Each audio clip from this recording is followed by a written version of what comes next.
Tavon, glad you are here. Turns out it is more to that super soldier story. There is a shipment coming into town. Apparently, there is an underground base near Loving College.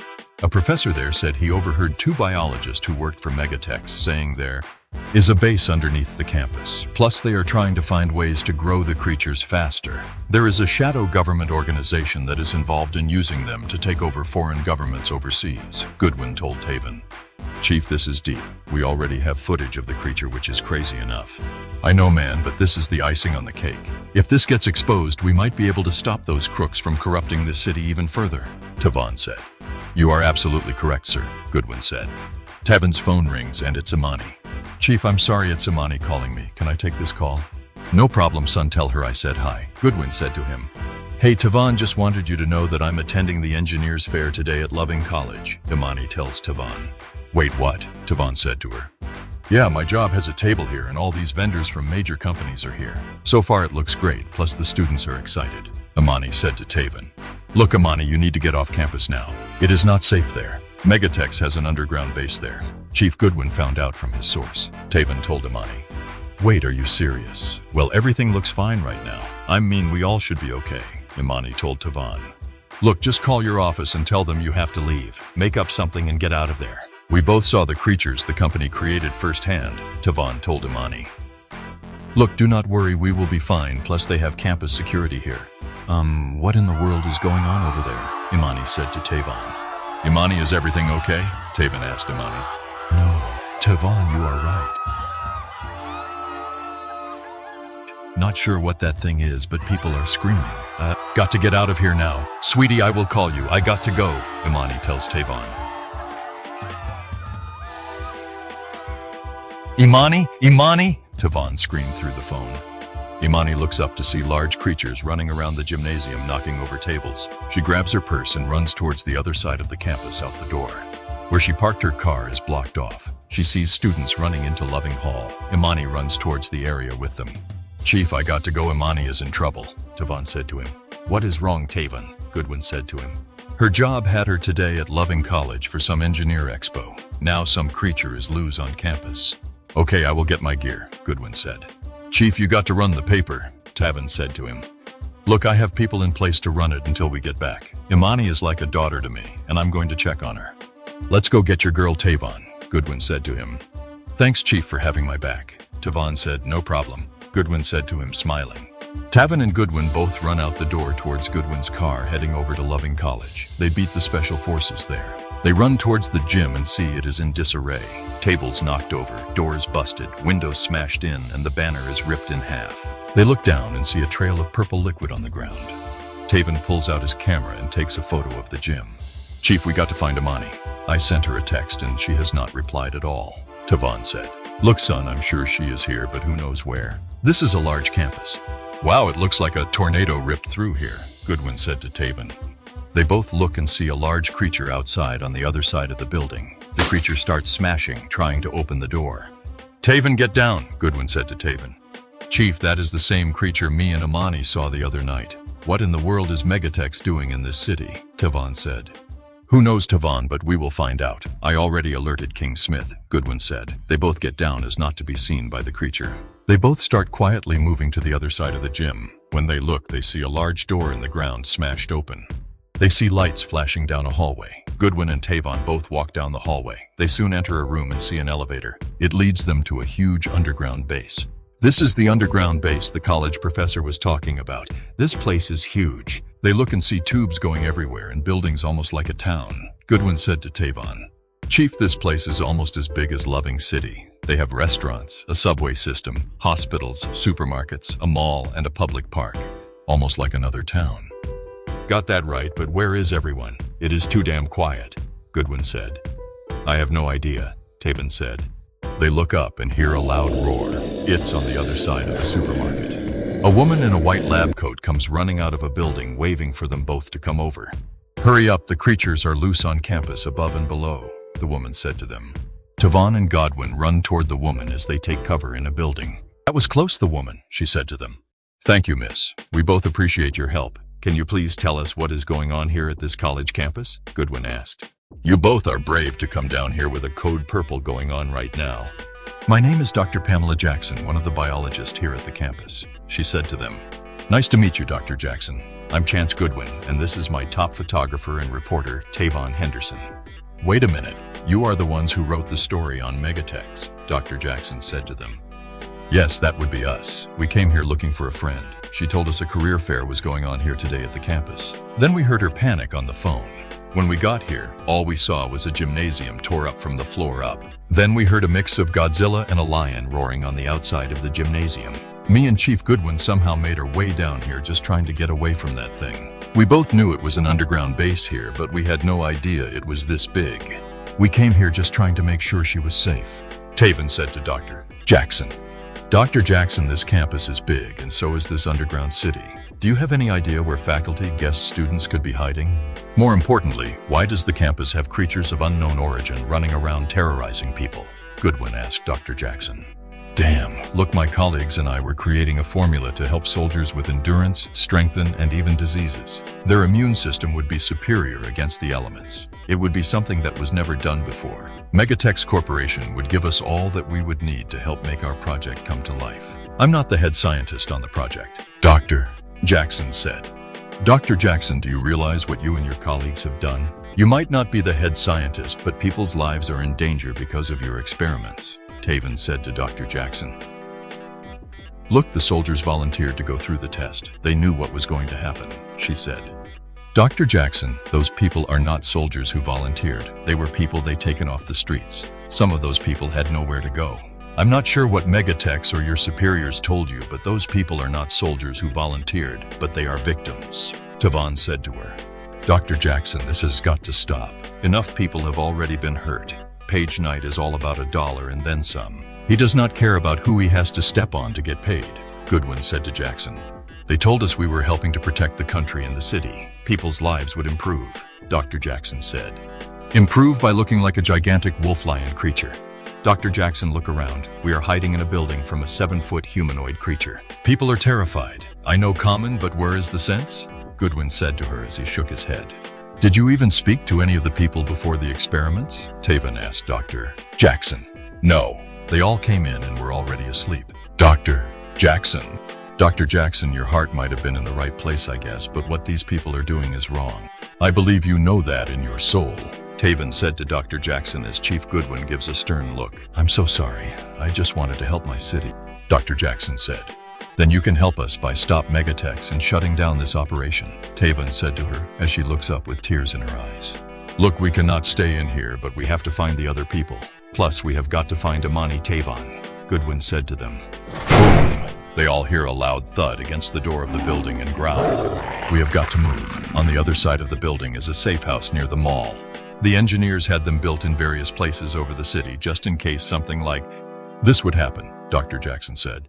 They all run upstairs into another hallway leading to an elevator, which takes them to the other side of the building, leading them to the safe house near the mall. Meanwhile, Imani and the students are running through Loving Hall trying to get away from the creature chasing them. They all hold up in a room for a while. Quietly, the students and some of the faculty move towards an elevator shaft led by the professor who organized the event, Gregory Power. Everyone quietly moved towards the elevator shaft. It will take us into the underground, Professor Power said to them. What underground? A student asked.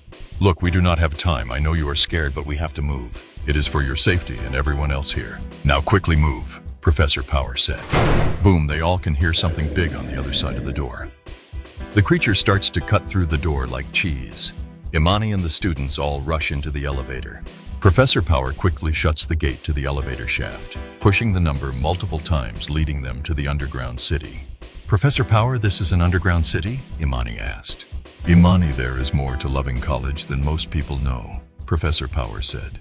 Oh my gosh, Tavon was right, Imani said, speaking to herself. What you say? Professor Power asked. Nothing, Imani said. The group of students and faculty all get off the elevator. This place is huge, one of the students says. Strange, where is everyone? They asked. Right now, we need to move quietly and quickly to the safe house. I believe something is loose in the city. More than likely, this is where everything started, Professor Power said. The group led by Professor Power quietly make their way past a group of houses. They see people look out the window. Every house they notice has bars on their windows. Then they come upon a huge shopping complex with a mall. Finally, we are here, Professor Power said. Right near the mall is a safe house we can hide in with food and shelter until help comes. They all see a large figure walking slowly around the outside of the door in front of the parking lot. Then the figure notices them and starts to scream with rage. The students and faculty all run screaming with terror as they try to make their way to the building. All of a sudden, the doors open up. Standing there is Tavon telling everyone to hurry up and get inside. Everyone hurry up, run! Tavon yells. Professor Power is the last one running and the creature is on his heels. Tavon pulls out his camera and flashes the creature in his eye, distracting him as Professor Power makes it inside. The doors quickly shut. Tavon! Imani yells with excitement. Imani, I'm so glad you are safe, Tavon said as they both hug. You know I risked my life too, Chief Godwin said as he stands there smiling at Imani. Chief Goodwin, Imani said as she hugs him. Glad you are okay. Me and Tavon knew something was not right besides finding out about this underground city, Goodwin said to her. Tavon, it was crazy. Everything was normal at the career fair for the students, then this thing came out of nowhere, smashing all the tables and people took off screaming. Folks were running everywhere just trying to survive. Tavon, it was just like what we saw 3 nights ago near the subway, Imani said. When it comes to anything connected to Megatechs, why am I not surprised? Tavon said. Thank you both coming to look for me. Professor Power lead us here to the safe house, Imani said to them. We could see you on the video monitors inside the safe house. Dr. Jackson lead us here. When we got to the gymnasium earlier, Chief Goodwin and I both saw the aftermath of what happened. Thing is, we did not see you. We went down a hall that led us to an elevator which led us to the underground city trying to find you, Tavon said. Pammy, Professor Power said as he hugged Dr. Jackson. Greg, thank God you made it here. God. Doctor, Jackson screamed with joy, crying. Pammy is my sister, besides being a biologist here on campus. Doctor, Greg Power said to everyone. Look, we all should be safe inside here. These safe houses are specially made with iron, steel, special concrete, and a 3-ton door. We have food, water beds, and a security monitor system, Dr. Jackson said. Look, why don't you kids get something to eat and rest a bit while us adults figure out what is going on here? Everything is in the back, Goodwin said. Goodwin turns to Professor Power and examines him like a FBI agent looking for a document missing out of his file case. Goodwin zeroes in like an MC, putting his last 5 words on a hook. Professor Power, nice to meet you. This is my lead photographer, Tavon, and of course you know Imani.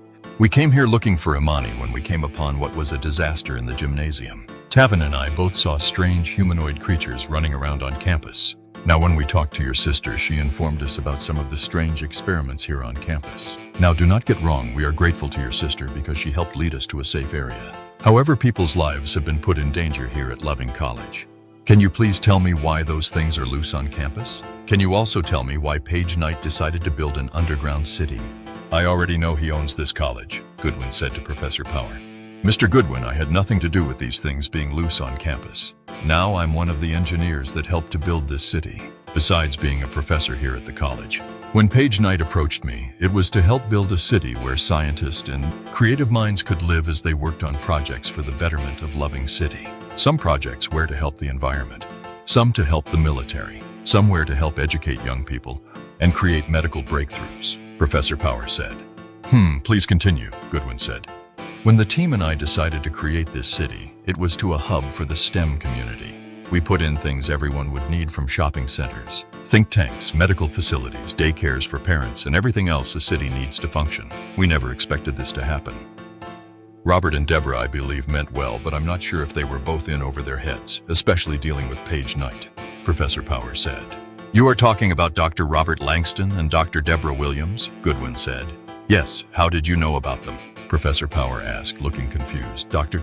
Jackson has a shocked look on her face, trying to figure out how did Chance Goodwin know who they both were. I'm a reporter, I have my sources, Goodwin said. Well, I have not seen Robert since that day. I did see Deborah, but she straight up told me she was getting out of town. Things were too crazy at Megatechs, Professor Power said. So Professor Power, you know about the experiments with people off the street? Tavon asked. I know they are trying to do a human enhancement program to help soldiers. Why is something else going on? Professor Power said. Dr. Jackson, you might want to tell your brother what is going here at this college, Goodwin said. Greg, they are experimenting on people with animal DNA. The people are not soldiers, but people who live on the street. I had no idea it would get this far out of control. Sadly, I helped them, Dr. Pamela Jackson said. What? What in the world was Rob and Deborah doing? More importantly, what was Page Knight funding? Professor Power said. Apparently, he is funding a super soldier program that went sideways, Tavon said. Look, Pammy, we all make mistakes. Heck, I helped design this city, but I had no idea they were turning people into monsters. Page Knight misled everyone on this project. Have you seen Deborah or Rob? Professor Power asked Dr. Jackson. Well, Deborah got out of town. I'm not sure where Rob is because I have not seen him in 2 months, Dr. Jackson said. Wish we could speak to them both because they could give us more insight to why this project was even started and what Page Knight promised them both. Goodwin said to them. Professor Power, is there anyone we can contact because we cannot stay in here forever? Tavon asked. Well, for now we have no choice until help arrives. I will get on the dispatch to contact Megatech's security. I'm sure they are probably on their way. One thing I know Megatech does not like is bad publicity, Professor Power said. Well, I think it is too late for that right now, Imani said. Professor Power goes over to the security desk. He and the others can see the creatures on the camera outside of the safe house running wild, smashing out windows in front of the mall. One of the creatures turned over an entire vehicle like a bag of potato chips. The strength they possess is unimaginable. Professor Power quickly calls Megatech's security look on with a worried look upon their faces. Mayday, mayday, please respond. Loving City is down, code purple. We need tactical. Please respond, Professor Power said. This is Megatech's security. We are aware of your situation. Tactical is on its way there to your location. Please shelter in place until help arrives. Security responds. Dr. Jackson, praise God they are coming to help us, she said with joy. Thank the heavens, Goodwin said. Wonderful, because those things out there are scary. Look, I'm going to check up on the students, Imani said to Tavon. Great, I will come with you. I'm so happy you are safe, Tavon said to Imani, smiling. Tavon and Imani go to the back rooms to check up on the students. They look around and see one girl crying, another praying, one comforting another student, and another eating a muffin like it is their last meal on Earth. Hey everyone, I know things look grim, but help is on the way. The tactical unit will be here soon. Please do not get down. Professor Power just talked to them, Imani said. Ms. Imani, no offense, it is hard for us right now. We are glad help is coming, but what we saw and experienced no student should have to go through on a college campus. The student said to her. I understand, but things are working out. We are going home soon, Imani said. Look, Ms. Imani, I saw my friend get thrown by one of those things. My project destroyed, and then I was running for my life from those monsters. Do not get me wrong, we are grateful, but until they capture or stop those things, we are on guard, the student says to Imani and Tavon. Well, we cannot blame you for being on guard. Please know all the people here care about you. We are going to make it out of here alive, Tavon said to the student. Tavon is right, Imani says as she sits down next to the student, putting her hand on her, comforting her as the student begins to cry. Look, Gabrielle, everything will be okay. I promise you we will make it out of here alive. What we have is an obstacle we have to get through, and trust me, we will get through it. If we cannot get through it, then we will destroy it because no one hurts my interns, Imani said to her as she smiles. Gabrielle looks up smiling and hugs Imani. Tavon smiles as he looks to make sure the other students are okay. He looks in the refrigerator and sees it is loaded with frozen chicken meals, shrimp meals. Then he sees waffles, pancakes, various types of juices, chocolate chip cookies, and a bunch of apple pies. The cabinets are loaded with food too. Hey, you kids hungry? Yes, sir, one of the students says. Look, there is plenty of food in here. Why don't you all get something to eat and rest a bit? With all that running around, you all deserve to rest a bit, Tavon said. Meanwhile, Professor Power is in the other room with his sister, Dr. Pamela Jackson, and Chief Chance Goodwin. They look on the monitors to see any signs of the tactical unit coming into the underground city. They all can see about 4 large creatures roaming around on the streets of the city. They all are about 6 to 7 feet tall. Dr. Jackson, I'm not telling you what to do, but you have got to speak out about this situation. Page Knight and his company has put several people in danger. This has been going on apparently for years. Mr. Goodwin, trust me, I will speak out about what they are doing. If you need to record me on camera, I will speak out. Too many people have been hurt. I will not let him hurt anyone else, Dr. Jackson said to Chance Goodwin. If you need me to speak about this, Mr. Goodwin, you have my word as well, Professor Power says to him. Thank you both. Hey, look on the camera, the tactical unit has gotten down here finally. They are on the east side of the city, making their way towards us. We have been waiting for 8 hours. I guess they had to come up with a strategy before they rolled up in here. This is a huge campus with an underground city, Goodwin said. Yes, it is, Mr. Goodwin, Professor Power said to him. Interesting. One of the creatures is wearing a white lab coat, Goodwin said. Yes, they are wearing a lab coat, Professor Power said. Professor Power, can you please zoom in on the coat the creature is wearing? Looks like it might have a name tag on the coat. Yes, I can see it. Oh no. The name tag says Robert Langston, Professor Power said. What? It can't be, but I have not seen him in 2 months. Robert, what did you do? Dr. Jackson yells. If that thing did not attack Dr. Robert Langston then. You mean to tell me that thing is Dr. Robert Langston? Chief Chance Goodwin says to Dr. Jackson. We have got to stop them. There is a reversal medication that might be able to turn him back to normal. They will take him out if they see him in this form. He was the one who started the entire program. Something was not right the last time I saw him because he looked nervous. Deborah decides to skip her behind out of town. Who knows, maybe Megatex would have gotten her too, Dr. Jackson says. So there is a cure for his condition? Goodwin asked her. Yes. Wait, it might be in here. Every safe house has a medical stockroom. We put in animal reverse cure just in case things got out of hand. Look, Greg, move for a second and let me get on the intercom, Dr. Jackson said. All right, sis, Professor Power said to her. Megatex Tactical Unit, this is Dr. Pamela Jackson. Please listen closely. Please do not kill the creatures. They are human people. Plus, we have a cure to reverse them back to normal. Please do not use lethal force, she said to them. There is a ring on the phone inside the safe house. The phone lights up. Is this Dr. Jackson? The man on the phone says to her. Why, yes, it is Dr. Jackson. Whom am I speaking with on the phone? This is Commander Greenberg of the Megatex security team. I'm sorry, but we have been told by Page Knight to put them down. Many civilians have been hurt, and there are still a few people missing. Greenberg said to her, Commander Greenberg, please do not use lethal force. I repeat, please do not use lethal force.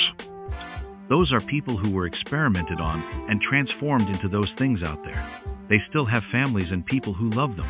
Imagine if that was your child, son, daughter, or wife. I'm begging you, if you have any tranquilizers, please use them. There is an armory unit on the other side of the shopping center. You will find what you need there. However, please do not kill them. Dr. Jackson said to Commander Greenberg. There is silence on the phone.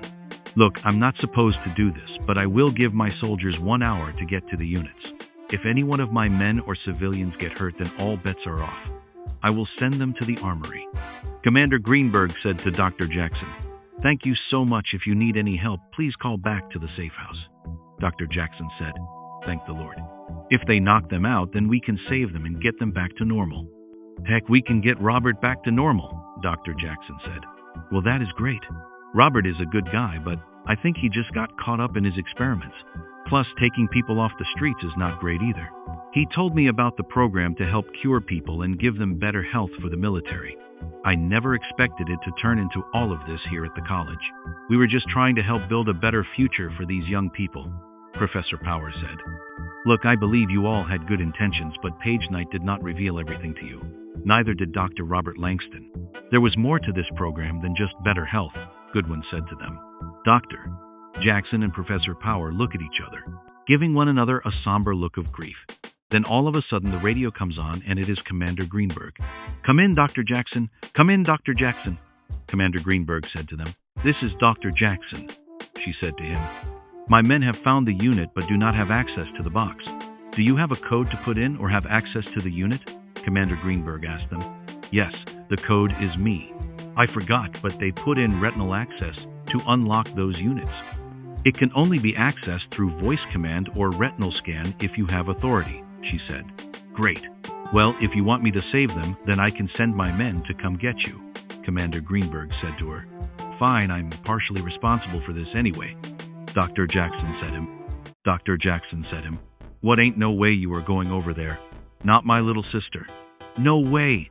Pammy, it is dangerous out there, and you have seen it firsthand, Professor Power said. Greg, look, I have to go. We have got to save Robert and the others, Dr. Jackson said. Pammy, look, you got a family at home. I do not want to see my niece, nephew, and brother-in-law upset if something happens to you, Professor Power said. Look, you know, firsthand Mom and Dad always taught us to be brave, to help people when we can, Dr. Jackson said to her brother, Professor Power. Fine then, but I'm coming with you, period, Professor Power said. I'm going too because I need my story and footage. Plus I cannot stand Page Knight, Chance Goodwin said. I'm going too as well. I'm his lead photographer, and besides, I have dealt with these things too firsthand. Tavon said as he overheard the conversation. Dr. Jackson stands there and starts to cry. "Thank you all for caring about me. I thought I was alone on this," she said. "Sis, you are never alone. We got your back," Professor Powers said to her. Imani walks in the room. "What is going on?" Imani asked. "Imani, we are going to need you to watch the monitor and the intercom. Keep these students safe. We have got to go on the other side of the shopping center in order to get access to the artillery. It is the only way we can save those people and turn them back to normal," Professor Powers said to her. "Wait, you all have to go back out there?" Imani said to the group, looking confused. "Unfortunately, yes, Imani," Tavon said. "We do have some soldiers coming to help escort us on the other side to help get into the unit," Goodwin said to her. "No problem, I got everything under control here. You all be safe going out there," Imani said. Imani pulls Tavon to the side in the other room, putting her finger in his chest, whispering to him, "Tavon, you better come back to me. If you do not, I will kick you behind. Do not play with me," Imani said. Tavon hugs her and said to her, "Do not worry, I will be fine. Remember, I outran a monster in the woods and a corporate office, literally and figuratively speaking," Tavon said to Imani. "Fine then, but remember what I said," Imani said to Tavon. Then there is a knock at the door. 2 soldiers are seen on camera outside the door looking real nervous. "We are here to escort Dr. Jackson to the artillery unit," one of the soldiers says to them. "I'm Dr. Jackson, we can go," Professor Power proclaimed. "We are Dr. Jackson's crew, and we all can go," Chance Goodwin said. "All right then, you are going at your own risk. We do have the creatures cornered in another area," Soldier 1 said. Soldier 1 said. "At least for right now," Soldier 2 said. "Everyone follow us and stay close," Soldier 1 said to them. Imani stands at the door as she sees the group leaves. "Imani, hold down the fort. We will see you when we get back," Goodwin says to her as they follow the soldiers. Imani waves to the group as they all leave to go to the armory. Tavon looks back, waving to her. The group walks quickly and quietly through the streets, looking at the high-end city with its futuristic designs, update schools, shopping center, and hospitals. The sleek rail system that Professor Power and his team created looks out of this world. The buildings glow with neon lights that make the city look bright and bold. As the group starts to make their way to the artillery, they can start to hear yelling, see weapons firing, and see objects thrown on the other side of the building. The group can hear the soldiers yell at one another as the creatures growl and scream, "Hold them at the front line! Do not let them flank us! Period!" One soldier they can hear giving instructions as they see bright blue electrical light flash. The group finally makes their way to the armory. "Dr. Jackson, you are up," Soldier 1 said to her. "Thank you," she said to him. "Doctor." Jackson steps forward as the scanner on the door traces her eyes, scanning her retina. Then she punches in a number on the door. This releases the lock, opening the door to the armory. The group quickly makes their way inside the armory. In the room, there is an armory fully stocked full of weapons that are non-lethal. Over 3,000 rounds of tranquilizers, electrical devices, and body armor. "All right, we should be able to take it from here, Dr. Jackson," the soldier with them said. Then Soldier 2's radio starts to go off. "We are overwhelmed. We need help. They are getting out of control. We were able to subdue 2 of them in the carrying cell. The other 2 are way too strong. Get back over here quick, if you can," the soldier says to Soldier 2. "Roger, we have got to move, man. They need our help," Soldier 2 says to Soldier 1. "Timothy, grab what you can and move," Soldier 1 said to Soldier 2. "Look, you have a small militia group right here. We are civilian soldiers. Your men need help, and we have lives to save. Everyone grab what weapons you can, and let us head over," Tavon said to them. "I taught you well," Goodwin said to Tavon. "Dr. Jackson, we can take you back to the safe house," Tavon said to her. "No way you are sending me back. I have to save my friend." Dr. Jackson picks up a tranquilizer weapon. The small group of men and a woman gather as much weapons as they can and quickly run over to the fight that is going on. "Chief, here is a weapon." "I do not like guns, Tavon. I never did. I will take the Molt crossbow and the taser sticks." "I understand, Chief. Trust me, I do."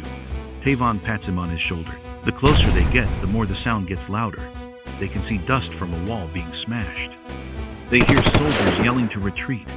Soon as they get there, they see one of the soldiers being thrown into the wall.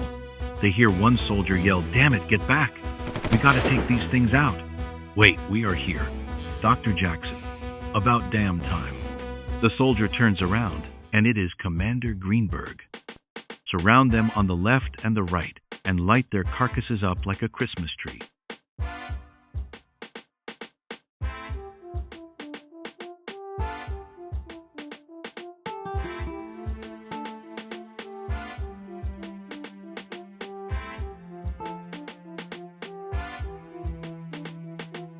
Greenberg said to them. The group spreads out. The two creatures are 7 feet tall. One is Creature, is whom they used to know as Dr. Robert Langston. The other creature is another innocent victim of Megatex Corporation's experiments. Tavon and Goodwin are together with one soldier firing at the beasts. Dr. Jackson and her brother Professor Power are on the other side, firing at the other monster with the other soldier. Commander Greenberg is throwing flashbang grenades, trying to stop the creatures. Dr. Jackson, how much crap did you all put in these things? The tranquilizers are not stopping them. I worked here for only 3 months and more crap I find out every day, Greenberg yells. Commander Greenberg, just keep firing at them. They will eventually slow down, Dr. Jackson said. The moment she says that, the creature screams out in pain and starts to slow down some, but still has strength to throw a vending machine at them. Tavon runs toward the creature firing his weapon, then runs around in a circle to distract it from the other soldiers. Tavon, what in the world are you doing? Goodwin said to him. Chief, just fire at the monster. Tavon yells at Goodwin. Chance Goodwin jumps over the barricade running behind Tavon as he is being chased by the creature running on top of cars. Chief Goodwin fires with the crossbow in the back of the creature's head. The creature has one more yell than falls down in front of them. They both jump behind the barricade. Chief, can you hear that thing? It is snoring like lawnmower, Tavon said. Tavon, are you crazy? Either way, we got one down. Where is the other soldier? Goodwin asked Tavon. The soldier comes running up to them near the barricade. I'm here, sir. I was firing behind the barricade to make sure the creature did not throw y'all, the soldier says. Goodwin rolls his eyes. Well, at least you were nearby, I guess, to cover us, Goodwin said. On the other side of the barricade are the other soldiers with Commander Greenberg, Dr. Jackson, and her brother, Professor Power. They are struggling, taking down the man who formerly was known as Dr. Robert Langston. Tavon and Chance Goodwin join the fight. The monster is full of rage, throwing objects left and right. The small group of militia run out of the way. A TV-thrown barley misses Professor Power as he moves out of the way. His sister, Dr. Jackson, fires back at the beast. Good Lord, Robert, what happened to you? Dr. Jackson says as she lets off 10 rounds of tranquilizer darts in his back. Everyone, look, you all need to circle him and aim all at once to take him down. He is starting to get tired, Commander Greenberg yells. Everyone gets in a circle around the barricade, 2 people on each side firing at the monstrosity whom once was a man. Beast screams out in rage and tries to charge the group, but falls down. Once they have him subdued, they survey the damage to the area.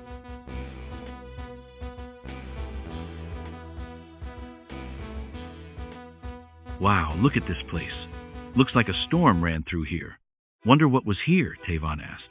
Tavon, this used to be the fashion district, and there was also some restaurants, Professor Power said to him. Well, they won't be on the catwalk tonight, Goodwin said. The soldiers stand guard outside as Tavon checks on the others. How is everyone doing? Tavon asked. We are fine, especially after eating those chocolate chip cookies and collard greens, one student said. Cookies and collard greens? Well, at least you all ate, Tavon said. We have great news. It is all over. We were able to stop the creatures. Dr. Jackson right now is working on changing the people all back to normal, Tavon said. Thank GD, Imani said. Great, so when do we get out of here? A student asked. It should be soon. They have to make sure everything is clear and evacuate people out of the city and college campus, Tavon said. Great, because after this I'm considering another school. One student said. Hey, if it means you are going to be safe, then go right ahead, Imani said. Look, I'm going back to the medical center where the others are. We all should be out of here soon. Plus, I want to see who these people are and find out what happened, Tavon said. All right, be safe and see you topside, Imani said. Tavon squeezes Imani's hand and says, yes, see you topside. Tavon arrives back at the medical center with the two soldiers. The transformation is almost complete. The people's faces start to get back to normal. You can see Dr. Robert Langston's features come back into place. Tavon watches Dr. Jackson as she keeps close observation on all of the patients. Then Dr. Jackson screams in shock. Deborah? Dr. Jackson said. Is everything okay? Goodwin asked Dr. Jackson. Sis, you good? As Professor Power comes over. Look, it's Deborah. I thought she was getting out of town. Doctor? Jackson said. Looks like Paige Knight got to her before she was able to leave. Well, at least you were able to help save her life, Dr. Jackson. The more I find out, the more I want to punch Paige Knight in his face. Doctor, Jackson said. Well, you might have a chance to do that because he is above ground talking to the news media posted outside of Loving College, Commander Greenberg said. When they are fully awake, please take them to the recovery room.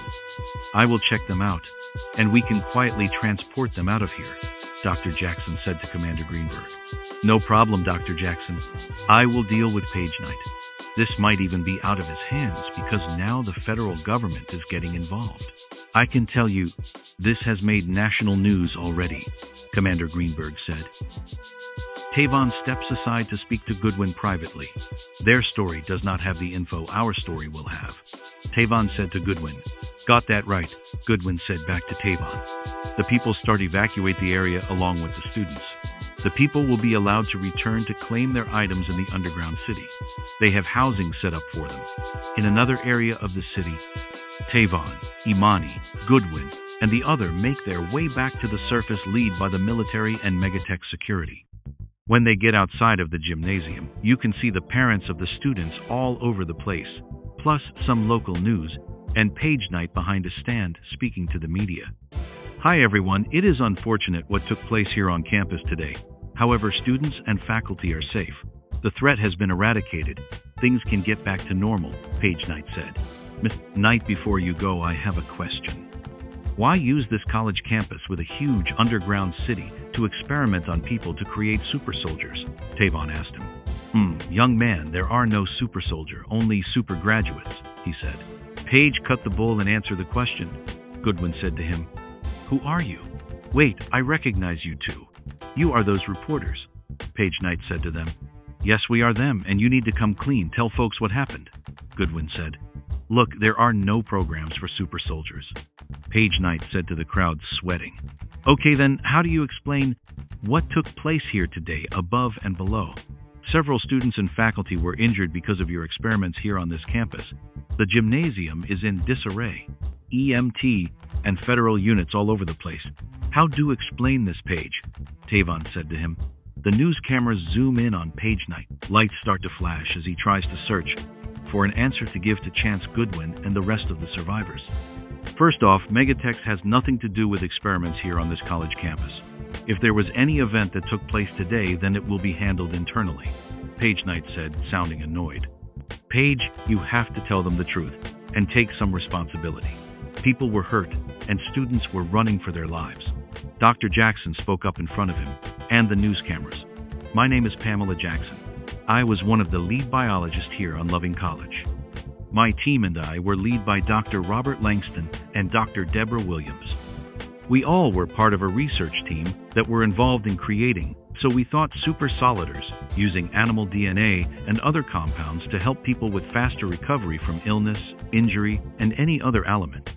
The experiments would help soldiers gain increased strength, plus give them supernatural abilities. Underneath this campus is a huge city where scientists, families, and staff involved in the projects all lived. These projects started to get out of control once Megatech's corporation wanted us to speed up the process without us fully testing the experiments on people. We were not successfully able to control the mental state of this people. Their behavior was more animal than man. Megatech's corporation had no consideration for the people who were being experimented on at their facilities. The people started to break free of the underground facilities, above and below ground, all around Loving City. In the beginning, we thought as scientists and biologists we were helping to serve our country by helping the military. However, as time went on, we all realized we were serving Megatechs. The agenda Megatechs had was all about dollar and not about people's lives. Of Dr. Jackson said, "You see cameras everywhere recording her speak, then taking photos of her in page night. In the background sweating like crazy. The company has been exposed for they have done."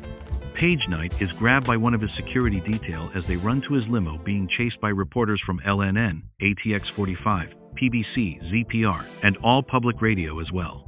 He jumps in the limo as it speeds away.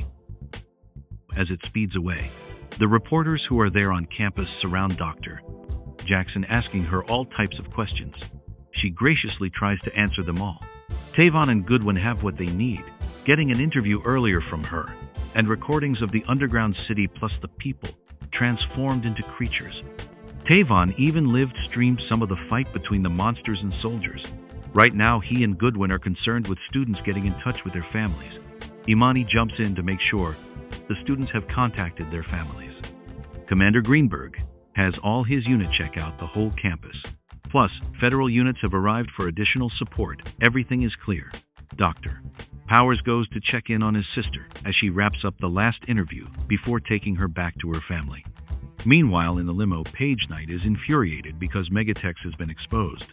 This also means his investors has stopped investing in his company after the attack at Loving College.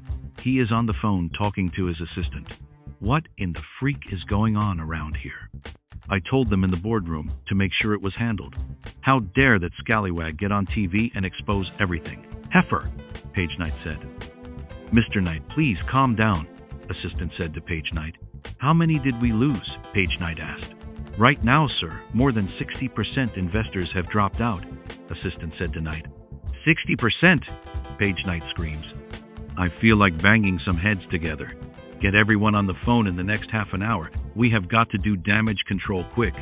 Those 2 damn reporters at Loving International. That publication is on my list. We ain't losing nothing else." "I own half this city," Page Night said. "Will do, Mr. Knight," assistant said. Goodwin and Tavon make it back to the office at Loving International. They both walk the hallway, tired but alive. They both look at each other and smile because they know the students, teachers, and Imani are safe. They come into the office to a standing applause of colleagues and staff. "Sir, we saw you on camera get on Page Night. You and Tavon were great." Finally, Megatechs has gotten exposed even more for the corruption they have done to the public. Their stocks took a huge dive after that press conference. "Everyone is selling off their stock at record speed," Mark said. "Well, all in a day's work, Mark. Ain't that right, Chief?" Tavon said. "Yeah, that right, Tavon," Chief Goodwin said. "Main thing is we helped to get those people out of there, but I believe this story goes deeper than Megatechs," Tavon said. "With my 20 years of reporting, I know for a fact it's deeper than Megatechs, but at least we took a chunk out of their cookie. They won't get all their chips today," Goodwin said. "Yes, sir," Tavon said. "Chief, I forgot to mention you have a special guest in your office today," Mark said. "Yeah, who is that?" Chief Goodwin asked Mark. "He said he wanted to surprise you, but also wanted to see you and Tavon," Mark said. "They want to see me too?" Tavon asked Mark. "Yes," Mark said. Editor-in-Chief Chance Goodwin and Tavon both make their way over to his office, stopping to shake a few hands and greet a few of their colleagues.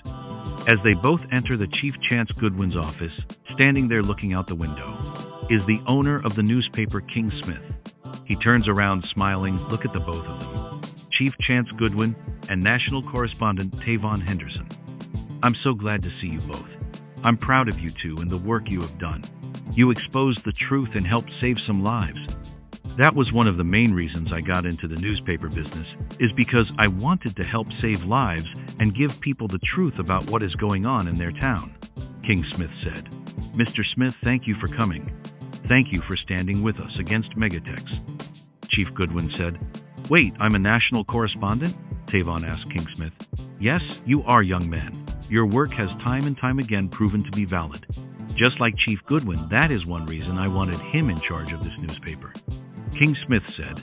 As he sits down, "I want you to be the lead national correspondent for this newspaper. You will of course still report on local events here, but there are some cases that might require some travel. I want you first on the scene, King Smith said. Thank you, sir. I never thought I would be the lead national correspondent, Tavon said. Well, it is well deserved, King Smith said. Yes, it is, Mr. Smith, Chief Chance Goodwin said, as he pats Tavon on the back as he smiles. Chief, you are good at running this paper, so when it is my time to transition, I want you to have this paper. Look, my children are fine financially, and they have no interest in running a newspaper because they have other businesses.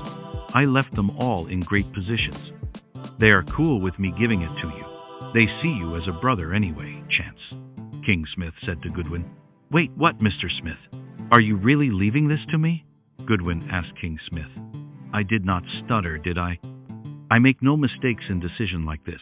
Got it? King Smith said. Yes, sir, Mr. Smith, Chance Goodwin said. Also, I know Page Knight might try some crap as he always does. Do not worry. I have some friends who are a part of the collective.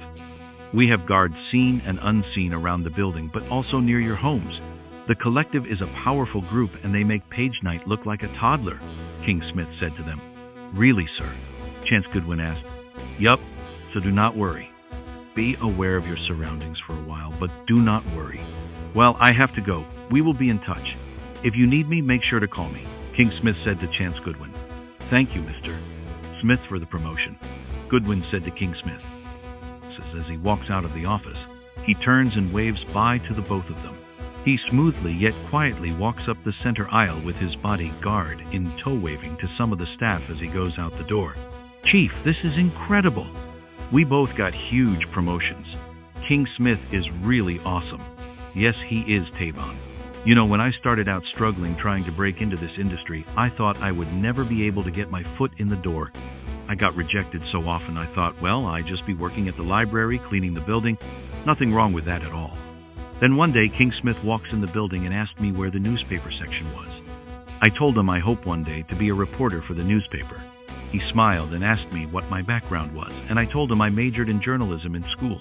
He told me to stop by his office and that he was starting a newspaper looking for reporters. This was 25 years ago. I never imagined in all my life I would be in charge of a newspaper, let alone own one. Chief Goodwin said to Tavon as he sheds a tear. Chief, look at God. He got the whole world. Tavon said, smiling. Yeah, brother, look at God, Goodwin said to Tavon as they both look out his office window at Loving City.